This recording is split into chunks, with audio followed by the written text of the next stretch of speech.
Bienvenue sur Aventure humaine, le balado à deux voix qui parle cash de l'économie d'aujourd'hui et de demain, orienté vers la transition sociale et environnementale avec des femmes et des hommes de talent pour un monde empli de sens.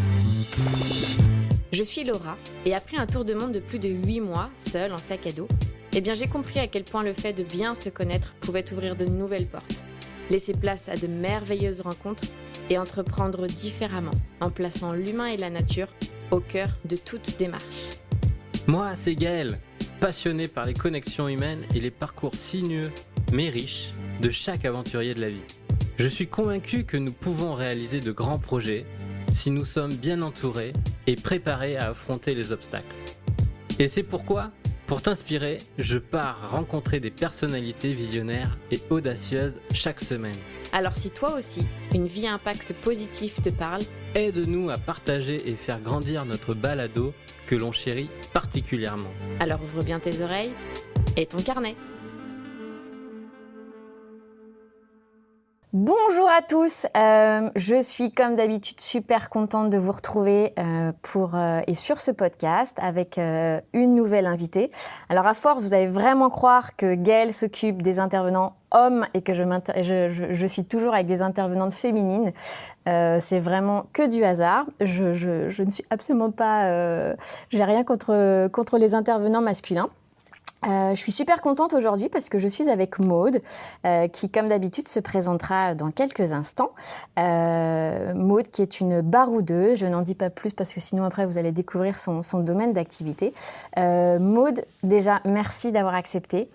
Ça fait je ne sais pas combien de temps qu'on essaye de faire ce podcast et cette interview. Je sais que tu cours à droite et à gauche. Donc déjà, merci d'avoir pris ce temps. Non, merci à toi de vouloir m'interviewer, ouais. Merci. Donc, autant un plaisir qu'une petite victoire d'avoir réussi ce moment.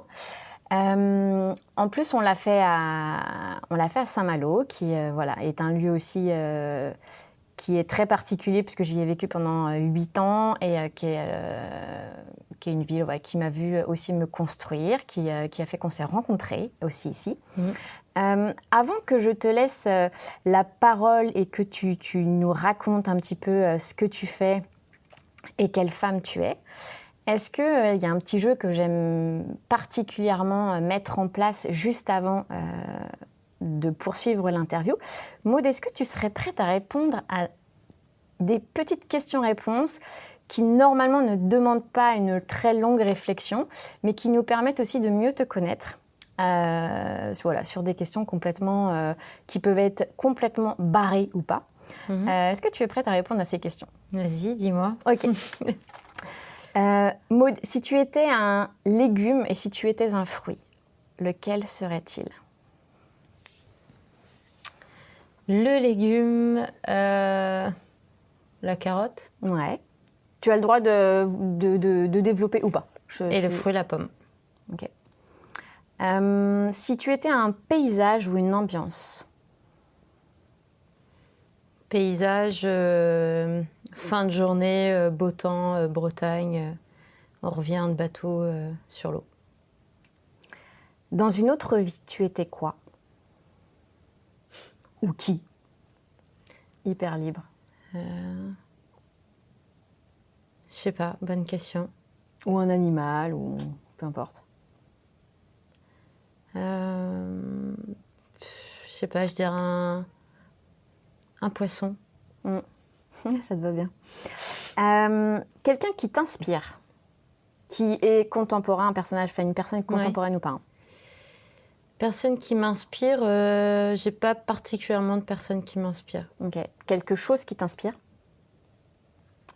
Quelque chose qui m'inspire, la sagesse. Ok. Un animal qui te fascine? Les baleines. Ok. Ta plus belle découverte gustative? Déjeuner chez Alain Passard. Et un truc en particulier? Toute la déclinaison de ce menu végétarien. Ok. Ta plus grande fierté? Mon fils. Ton plus grand kiff? Mon plus grand kiff, d'être en famille. D'être en famille, simplement. Un truc qui parle particulièrement à tes tripes. Bah, ce que je dirais et ce que j'ai fait, c'est ce reportage sur la question de sens. Le dernier reportage, là? Ouais. Ok. Je mettrai le lien à la fin du podcast. Un livre du moment qui t'inspire, que tu as écrit, ou un livre que tu aurais sur lequel tu aurais envie de partager. Frédéric Lenoir. Lequel? Tous. Toute la panoplie? Oui, toute la panoplie. 2 dernières questions. Une bande originale ou une chanson Disney que tu adores?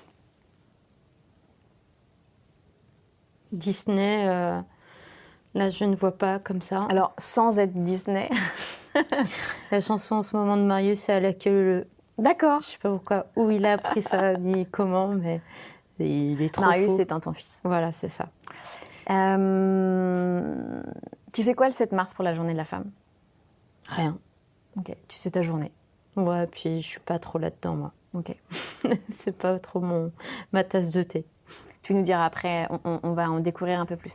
Merci pour ces petites réponses. Du coup, je vais te passer la parole. Est-ce que tu peux te présenter? Est-ce que tu peux nous dire quelle femme tu es aujourd'hui et ce que tu fais, en fait? Oui, alors, donc Maude, j'ai quel âge? 36 ans. Maman d'un petit garçon qui a 4 ans. Je vis avec mon chéri depuis de nombreuses années. On est mariés, on habite à Saint-Malo. Vers Saint-Malo. Écoute, qu'est-ce que je fais? Je fais plein de choses qui me tiennent à cœur. Alors, il y a une partie de cuisine, il y a une partie de consulting et il y a une partie de yoga. Est-ce que tu peux développer ce que tu entends par il y a une partie cuisine, yoga voilà. Donc, la partie cuisine, c'est tout ce qui est création d'événements culinaires, donc on va dire du traiteur, donc tout ce qui est traiteur végétal de saison. Voilà, où je cuisine sur place, dans des lieux où les clients choisissent. Donc là, je vais sourcer mes produits. Donc j'ai une cuisine où je mets en avant la cuisine végétarienne et la cuisine aux algues et la cuisine au sarrasin.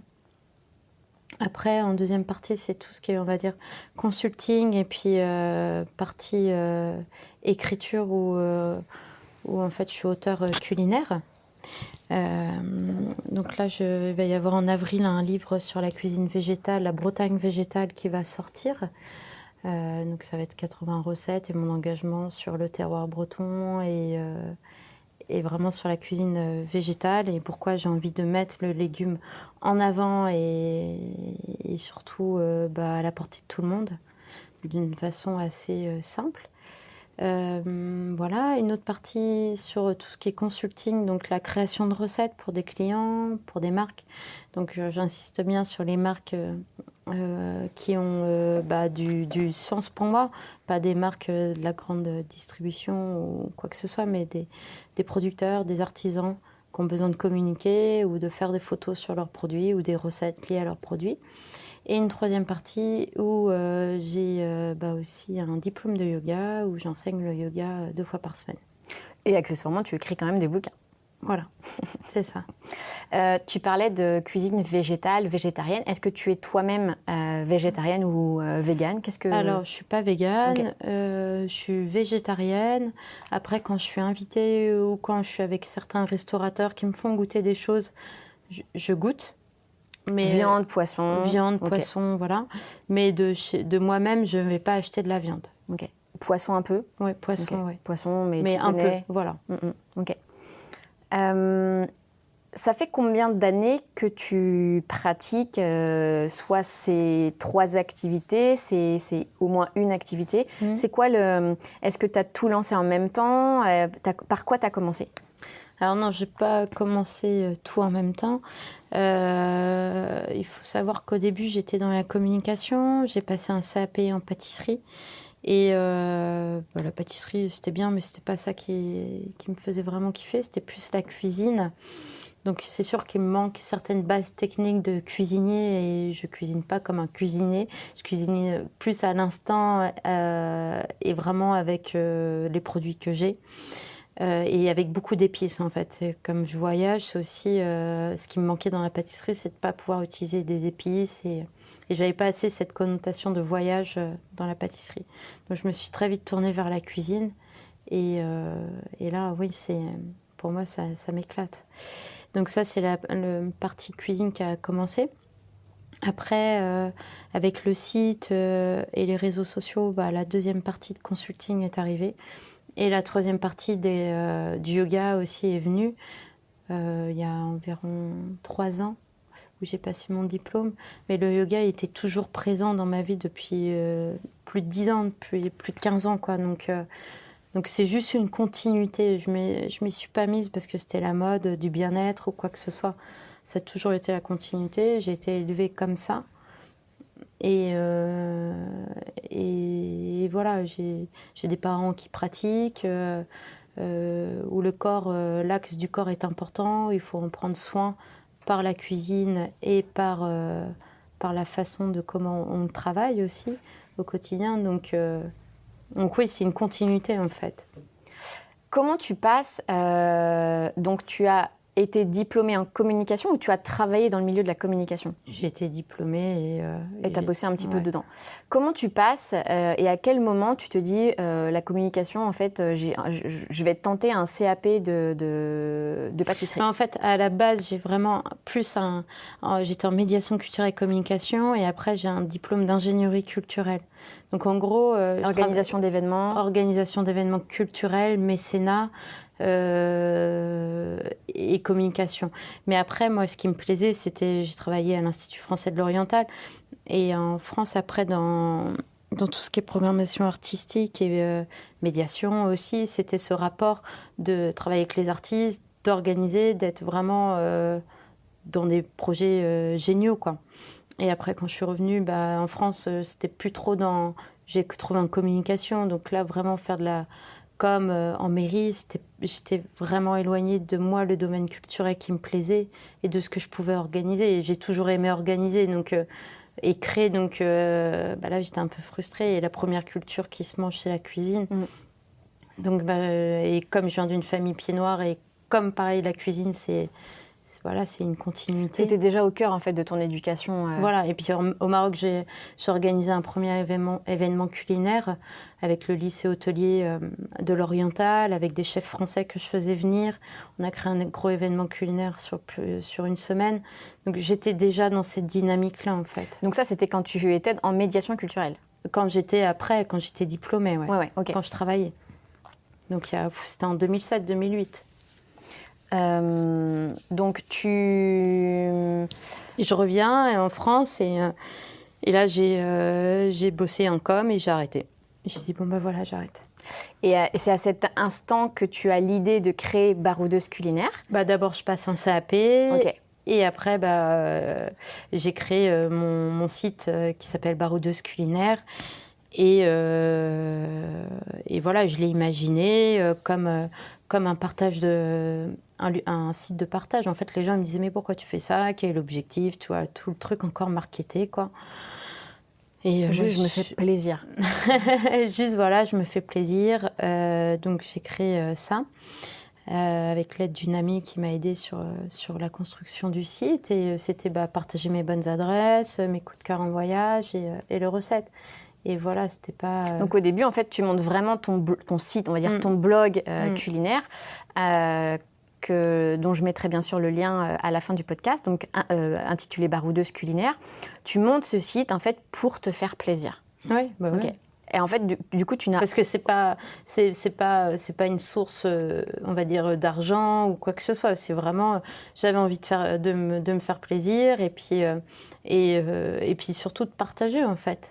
Donc tu pars en fait sans attente. Ouais, sans attente. Tu te dis, je mets en ligne, je me fais plaisir. Est-ce que déjà à l'époque, tu te disais, ok, bon, j'ai fait de la com, j'ai fait de la médiation, j'ai un CAP pâtisserie, j'ai ça. Est-ce que déjà tu te dis, bon, à un moment donné, comment je fais pour me réinventer ou comment je peux faire pour monétiser ce site? Pas du tout. Ok, tu es vraiment dans ton kiff, quoi. À l'heure actuelle, le site, il n'est même pas monétisé. Il est encore dans son jus, rien du tout. Alors, comment tu passes de ce site, donc juste d'un pur kiff, au fait que c'est aujourd'hui en fait ton activité donc rémunératrice? En fait, il y a le site, mais aussi après, à côté, j'ai démarché localement des gens, j'ai fait les marchés, je me suis levée à 4h du mat. C'est pas le site qui t'amène du... Voilà, c'est une vitrine pour si tu veux présenter des choses. Ok. Mais c'est pas ça, non. Donc tu démarches qui? J'ai démarché un peu de tout. Resto Ouais, resto, particulier, entreprise, un peu de tout, ouais. Ok.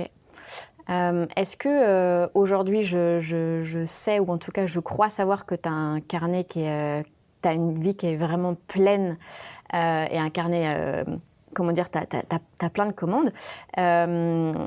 Est-ce qu'aujourd'hui, tu sélectionnes et est-ce qu'aujourd'hui, tu choisis tes clients? Alors, du coup, à l'heure actuelle, en fait, c'est assez particulier. Mais là, la cuisine, il y en a moins. Ok. Du coup, tu laisses part à... Je laisse part à d'autres choses, à d'autres, la partie consulting, un peu la partie yoga. La cuisine va peut-être plus reprendre, tu vois, à la saison, je sais pas. Mais là, ça veut dire qu'il faut aussi que je trouve du monde pour bosser avec moi. Tu vois, c'est encore plein d'autres questions. Voilà. Et puis après, une fois par semaine, une fois toutes les 2 semaines, je suis à Rennes, à France 3, pour faire une chronique à France 3. Donc, tu vois, il y a tout ça aussi qui prend du temps. Et je tiens aussi à ma vie de famille. Mon mari, il est marin, tu vois, donc... je peux pas le soir me dire bon allez je pars faire tel prestat ou quoi que ce soit. Il y a certains moments où je vais l'accepter, mais je peux pas aussi. Quelle est la part aujourd'hui dans ton et tes activités du démarchage que toi tu peux faire et du fait que les gens puissent te contacter par les réseaux sociaux? Est-ce qu'on te contacte plus par les réseaux sociaux? Est-ce qu'aujourd'hui, tu es encore en phase, enfin, pas en phase, mais est-ce que tu as encore aujourd'hui besoin de démarcher dans plusieurs activités? Parce que tu as quand même, on le rappelle, on va quand même donner quelques chiffres. Tu es à 17 000, combien de followers sur... Je sais pas, sur Insta, 16,1, 16,2, je sais pas, ça bouge. On va dire 16 000, plus de 15 000 en tout cas, followers. Est-ce qu'aujourd'hui, tu gagnes des clients grâce aux réseaux sociaux? Ok, c'est vraiment les réseaux sociaux qui te... Alors, pas pour tout ce qui est cuisine. Ok. Mais ça crée de la visibilité. En tout cas, ça, c'est sûr. Ok. Après, non, la cuisine, c'est vraiment du bouche à oreille. Donc la cuisine, c'est plutôt des prestations que tu fais localement. Oui, voilà. Ok, c'est localement. Très ponctuel. Très ponctuel. Est-ce que tu aurais envie d'étendre cette activité à un niveau un peu plus régional, un peu plus national? Je sais que tu interviens une fois par an à Chacun son Everest. Oui. Est-ce que tu as envie aussi de pouvoir te choisir du temps pour participer au niveau national à des causes qui te tiennent à cœur? Ouais, ça, je continuerai toujours. Okay. Là, à Chacun son Everest, je peux pas parce qu'ils ont changé leur organisation. Ok. Mais sinon, ouais, tout ça, pareil, tu vois, moi j'ai toujours une ligne de conduite où je tiens tu vois, à privilégier certaines choses et à pas me faire bouffer par d'autres. Voilà, à pas me faire manger par d'autres. Tu parlais de ligne de conduite. Moi, j'aime bien le terme de valeur. Quelles sont, toi, les valeurs qui te parlent, que tu véhicules autant dans ta cuisine? Parce que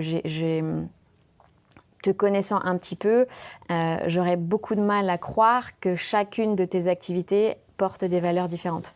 Pour moi, c'est tu portes les valeurs et tu développes les activités en fait, qui te ressemblent.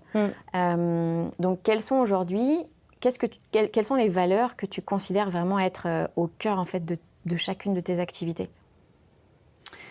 C'est la valeur, pour moi, la plus simple possible, tu vois, c'est d'avoir qu'elles aient juste du sens pour moi. Et c'est ça, en fait, que je fais au quotidien, quoi. C'est pas...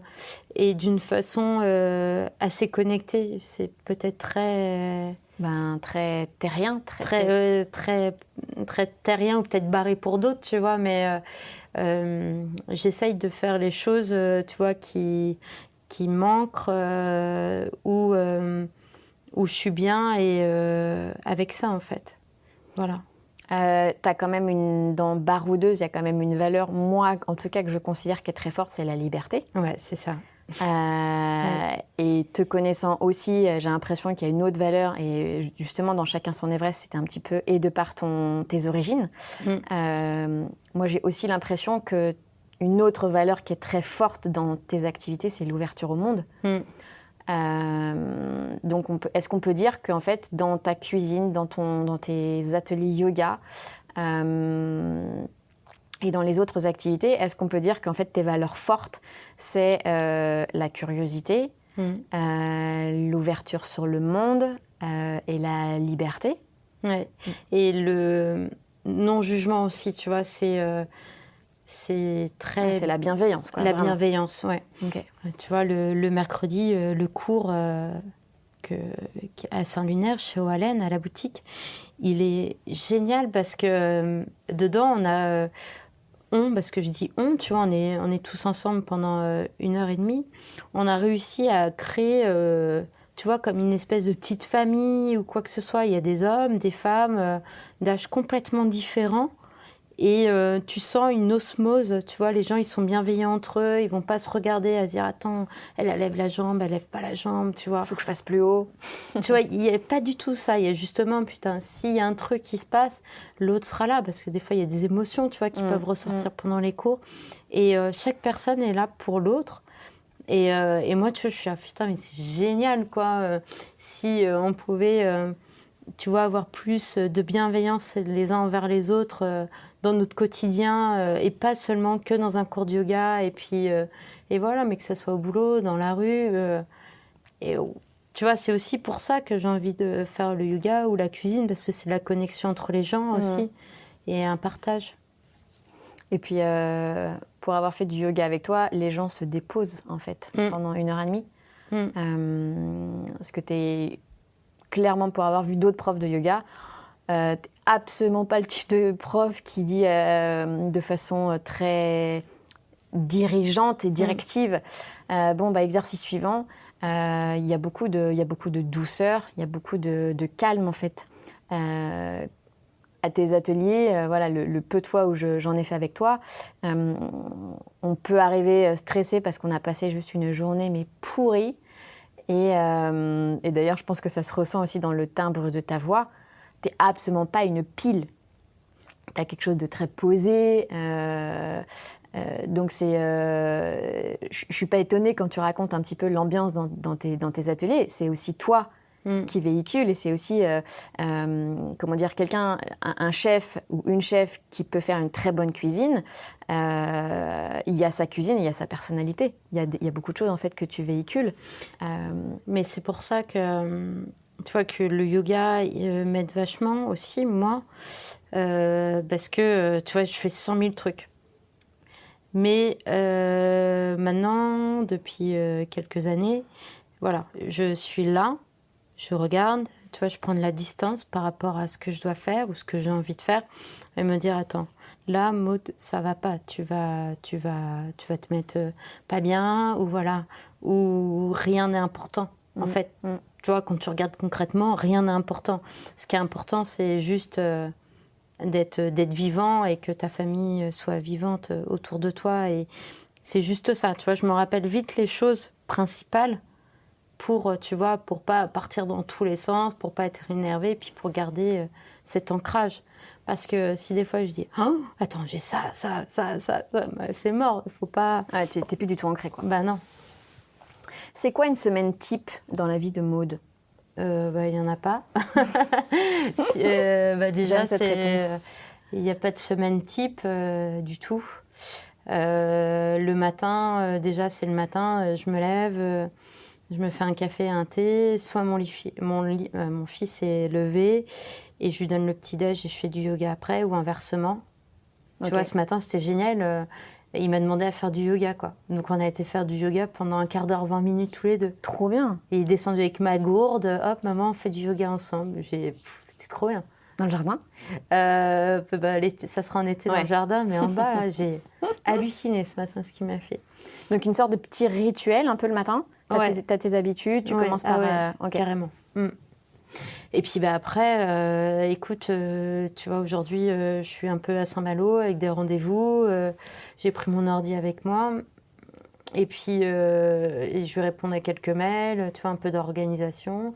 Demain, qu'est-ce que je fais? Demain, je donne un cours. Jeudi, je donne un cours. Tu vois, il n'y a rien de... Voilà. T'as pas de journée type. En fait, chaque semaine est quasiment différente.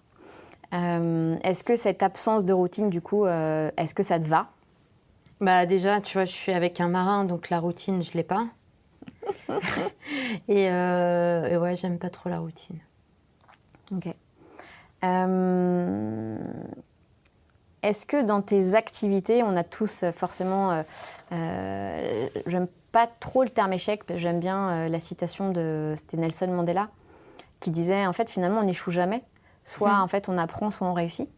Est-ce que, jusqu'à aujourd'hui, est-ce que tu as eu des apprentissages qui se sont transformés qui étaient sur le moment donné, était juste... pourri à vivre et en fait que tu as réussi à transformer finalement en apprentissage, en force. Est-ce que tu as un souvenir comme ça où tu as buté sur quelque chose, soit à ton lancement, soit dans tes idées, soit...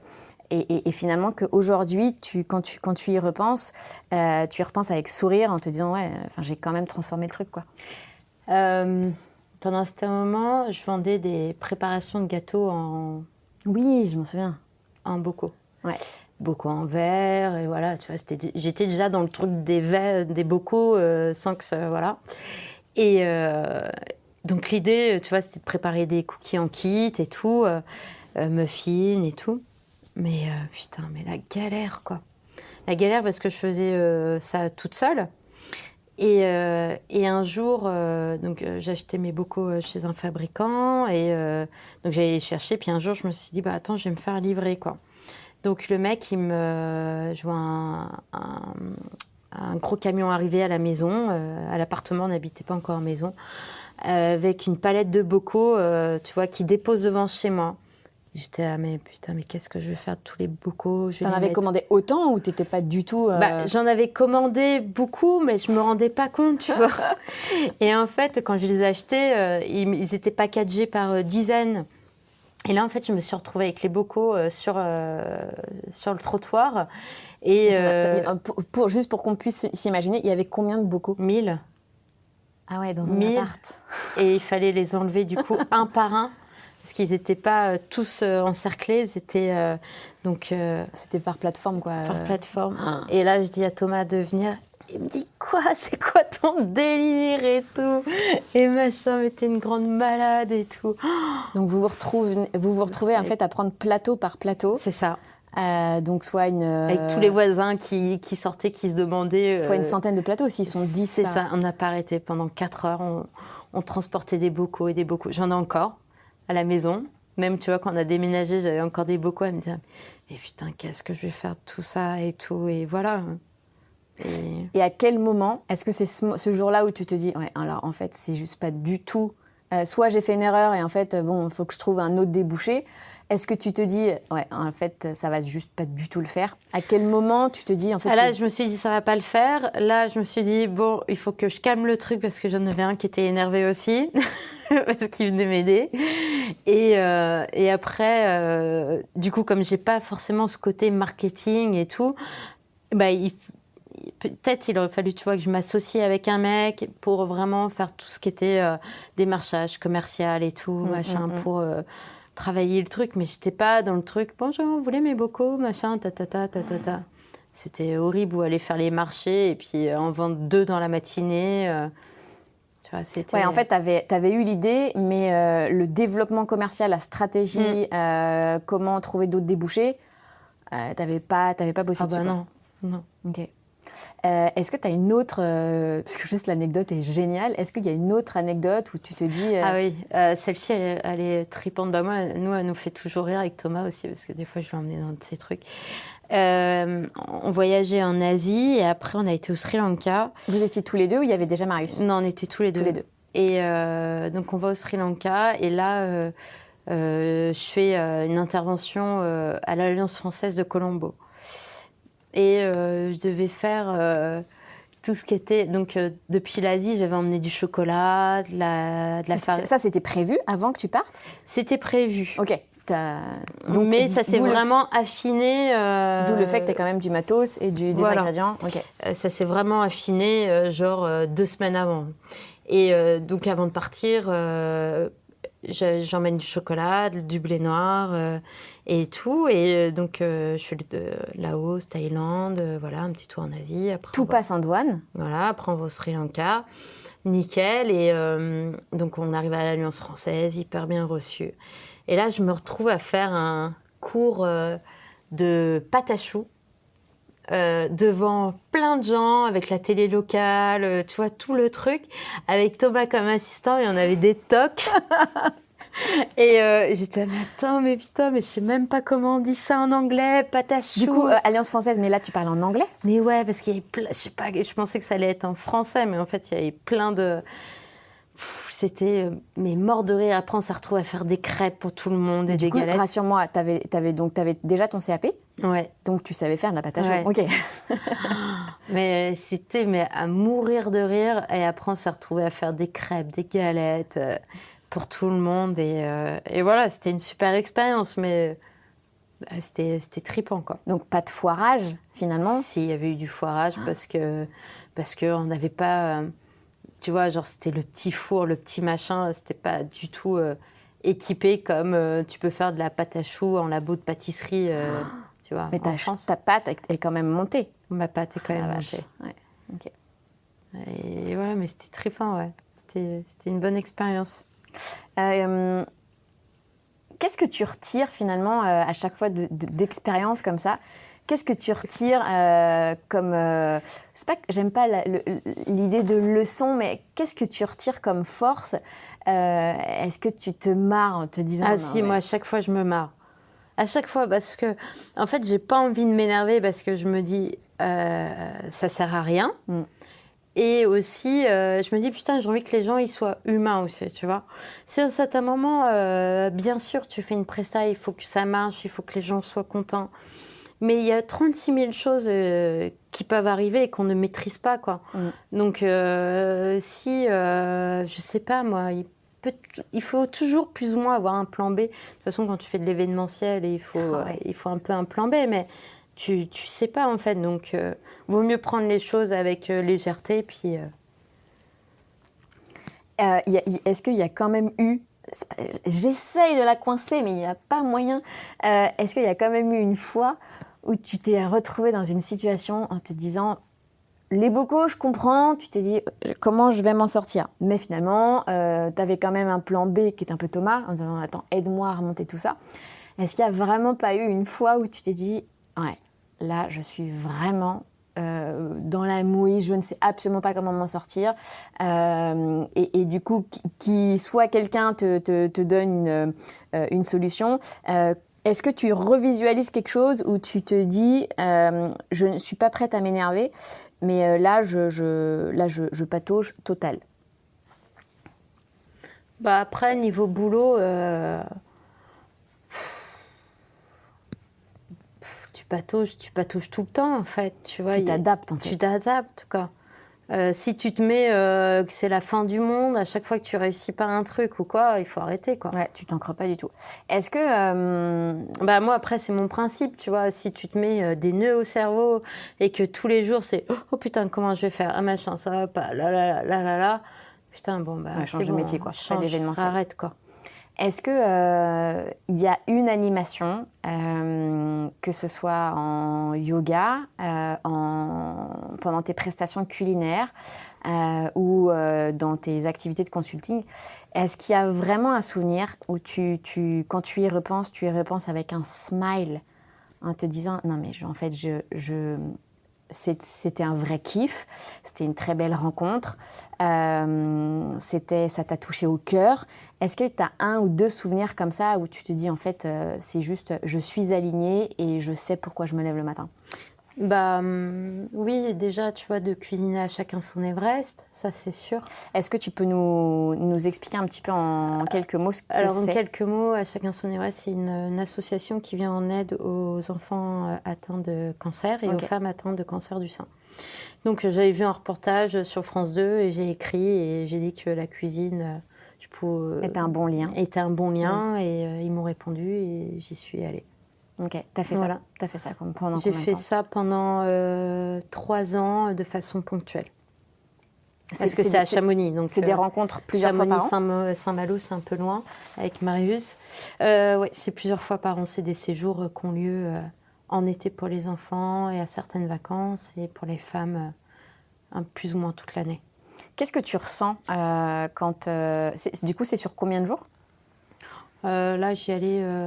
c'est des séjours d'1 semaine. Ah ouais, ok, donc tu pars la semaine en fait. Ouais, mais je faisais 2 semaines à la suite, voire 3 semaines. Ok, donc c'est pendant 3 semaines, en fait, ils enchaînent différentes toutes les sessions semaines d'un groupe différent. Ok. Qu'est-ce que tu ressens quand tu fais ces animations qui ont du sens aussi pour toi en tant que femme? Est-ce que tu le fais, je sais que c'est pas le cas, mais est-ce que tu le fais en te disant je contribue un peu à la société? Est-ce que tu le fais parce que c'est un truc qui te parle et qui te parle aux tripes? Pour quelles raisons en fait tu fais ces activités dans ces associations? Parce que déjà je trouvais que le travail, en fait ce qui m'a interpellée, c'est le travail de Christine Janin, qui est la fondatrice, et me dire putain, il y a des gens, tu vois, à l'heure actuelle qui dévouent leur vie pour des assos. Et tu vois, ça, je trouve ça formidable. Et donc je me suis dit j'ai envie d'y aller. Donc j'ai commencé avec les enfants. Moi en plus je venais d'être maman, donc c'était assez... toi, je laissais mon fils, j'allais retrouver des enfants qui étaient en rémission, donc c'était assez particulier. C'était fort aussi pour moi, tu vois, ça m'a appris à être bien forte. Et après, ma mère a eu un cancer du sein, elle est passée aussi par le centre. Okay. Donc, elle est passée par l'activité, par chacun son Everest. Ouais. Donc j'ai dû y aller, j'ai dû faire plusieurs séjours femmes, et entre deux, maman a eu un cancer, et après elle a fait partie, tu vois, d'une semaine. J'étais pas quand elle y était, mais donc voilà, donc il y a vraiment, j'ai tout un lien avec ça qui est assez fort. C'était l'endroit et la cause que tu devais défendre et qui te parlait. Est-ce qu'aujourd'hui, tu disais que Chacun son Everest avait un petit peu changé son organisation. Est-ce qu'il y a une autre cause, une autre association pour laquelle tu aimerais t'engager aujourd'hui? Une ou plusieurs, enfin celles qui te viennent à l'esprit. Il y en a tellement. Après, tu vois, c'est vraiment sur l'alimentation. Moi j'ai envie de faire 36 000 projets autour de l'alimentation, des réfugiés, des gens qui ne peuvent pas manger, quoi. Moi, tu vois, c'est des trucs, moi, ça me... Donc, en fait, ton plus grand rêve serait que tout le monde ait accès, en fait, à l'alimentation, ouais, d'une façon... Il y a des assos, en fait, que tu as approchés et qui... je ne parle pas de la soupe populaire ou des restos du cœur, mais... Pas encore. Ok. J'avais commencé à regarder pour tout ce qui est réfugiés. Ouais. Mais ici, c'est un peu compliqué. Mais j'ai vraiment envie de faire un événement plus global, tu vois, sur le bien manger. Ici... Sachant que tu participes au marché à manger de Rennes, régulièrement. Avec plein d'autres restaurateurs. Ouais, c'est top ça. Mais ouais, j'ai envie vraiment de créer un événement sur le bien manger. Et tu vois, j'ai envie que vraiment on puisse manger localement d'une façon simple, mais abordable pour tout le monde, et pas que ça soit, tu vois, encore un truc de bobo, d'élite et tout ça. Moi, tout ça, J'ai envie un peu de simplicité et de changer tous ces codes-là, en fait. Est-ce que tu as... on a bien compris que tu avais 3 activités principales. Est-ce qu'il y a quelque chose que tu aimerais élargir? Est-ce que c'est quoi ton prochain challenge? Ah, il est en cours, là. Il est en cours. Ok. Est-ce qu'on peut savoir juste dans quel domaine d'activité? Ça sera dans ces domaines-là. Dans ces domaines-là? Ok. Si demain tu avais dans un domaine ou dans ta vie de femme, demain tu avais une baguette, hein, que ce soit magique ou peu importe, et que tu n'avais aucune contrainte, est-ce que ce serait la même vie? Est-ce qu'il y a des choses que tu ferais différemment? Pas de contrainte. C'est quoi ta semaine, ton mois, ta vie? Écoute, je garderai ma vie. Je garderai ma vie et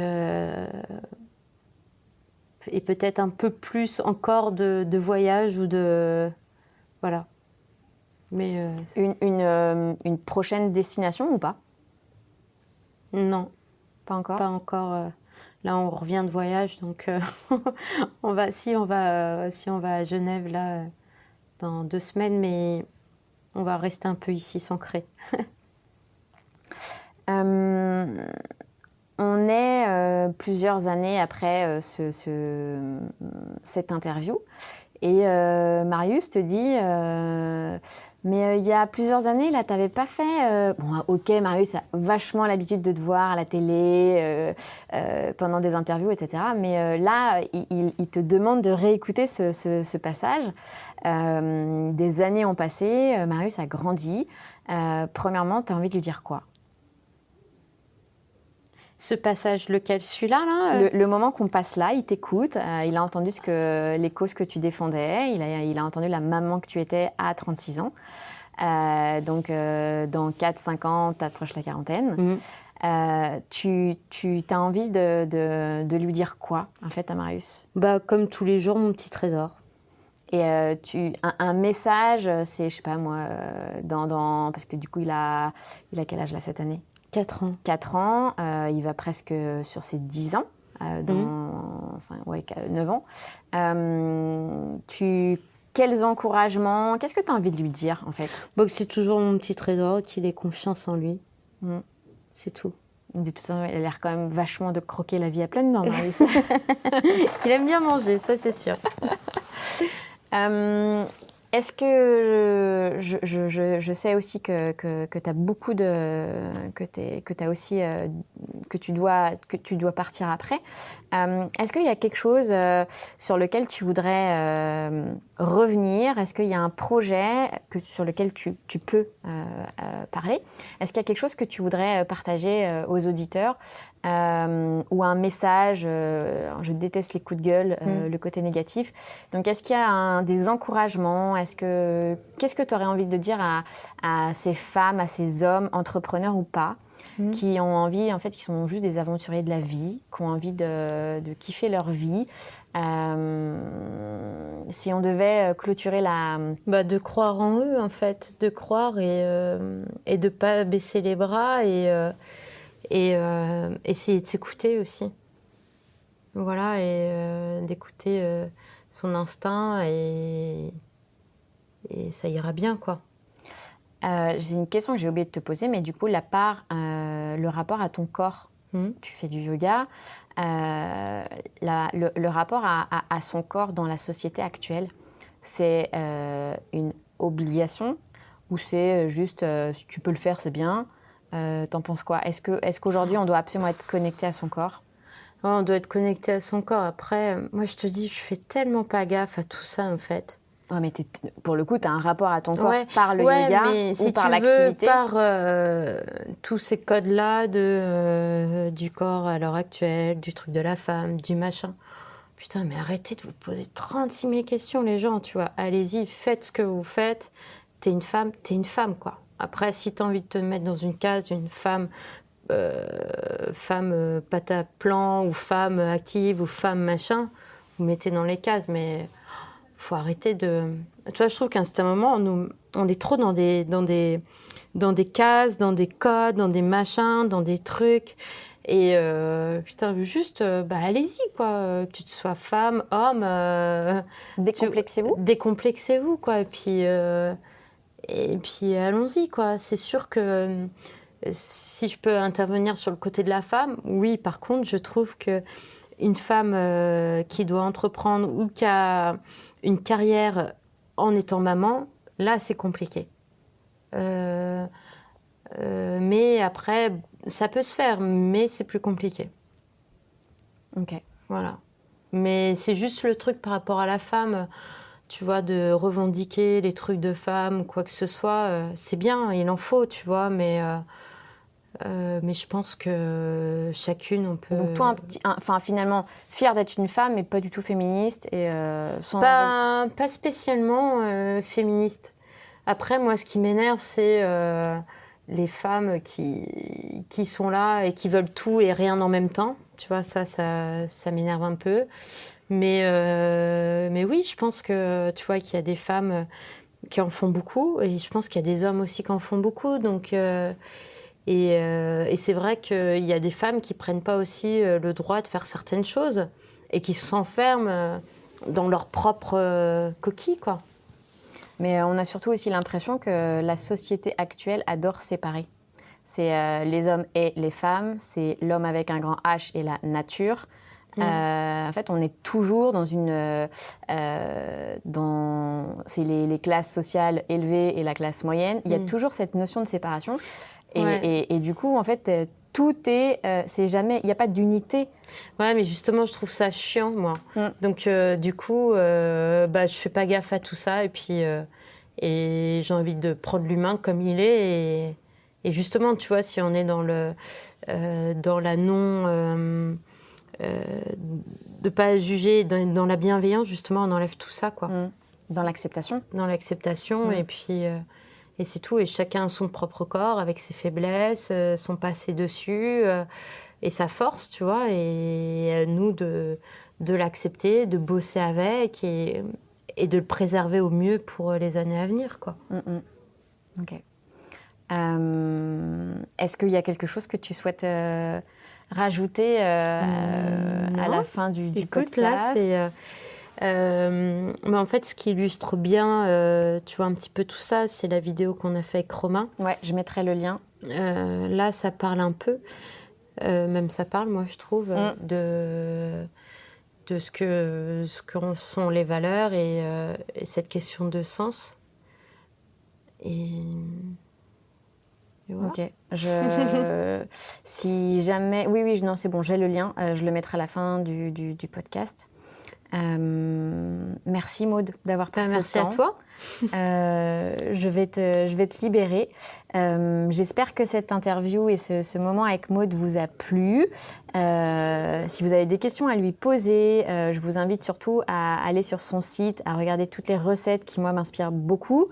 Et puis, si vous avez des questions à lui poser, n'hésitez pas à la suivre sur Baroudeuse Culinaire. Tous les liens vont être à la fin du podcast. Je vous souhaite une belle écoute, je vous embrasse et puis comme d'habitude, je vous dis à bientôt. Un très très grand merci à toi d'avoir écouté cette discussion jusqu'au bout. Nous espérons qu'elle t'a donné envie de passer à l'action dès aujourd'hui. Tu as une remarque, un conseil ou un besoin ? Appelle-nous au 06 59 07 64 99 ou envoie-nous un email à l'adresse suivante avouslestudios@a-venturehumaine.com. Nous serons ravis d'échanger avec toi. On se retrouve bientôt sur ton application favorite, donc abonne-toi. Partage cet épisode autour de toi et laisse-nous un avis 5 étoiles sur iTunes Podcast. En attendant la prochaine conversation, deviens un aventurier de ta vie. Nous te souhaitons une semaine extraordinaire. À bientôt!